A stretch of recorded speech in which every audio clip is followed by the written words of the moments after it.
Well, the Hamilton East Public Library Board is taking a pause on moving young adult books from the teen section to the adult section. This part of the updated collection development policy has been highly discussed since its implementation over the last 8 months.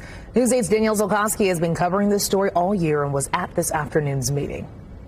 The Hamilton East Public Library Board has voted to suspend the movement of young adult books into the adult section until it can meet to further clarify what is in violation of the collection development policy. There was back and forth about the extent of sexual content that would disqualify a book from being shelved in the teen zone under the collection development policy. The board specifically discussed The Fault in Our Stars after Indiana author John Green called out the decision to move the book because it discusses sex. Library staff had been operating under the assumption it was a zero-tolerance policy, but Board Secretary Ray Matalone walked back that notion. If something is on the fence, that we want it to be left because we were not looking at it.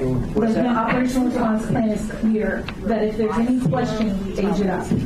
That's perfect. And that would be moving The Fault in Our Stars to the adult collection. Andre Miksha, Assistant Secretary and Treasurer-elect, agrees with Library Director Edra Waterman's understanding of the policy. Obviously was a message to me, and it seemed like to Edra and her staff it would be reasonable to say that all of those terms should be narrowly construed and harshly enforced. Ultimately, the board did not come to a consensus about just how vulgar a book needs to be reshelved. Instead, Tiffany Ditlevson, board president-elect, moved to suspend reshelving the books. There was back and forth about what this means between Waterman and Ditlevson. That relates to placement, age-appropriate placement. Are we suspending that until we figure out? Yes, because we already make decisions. So let your readers know that, I guess. Okay, we'll probably pause them, yes. Yeah. And we will go ahead and do our work the way that we always have.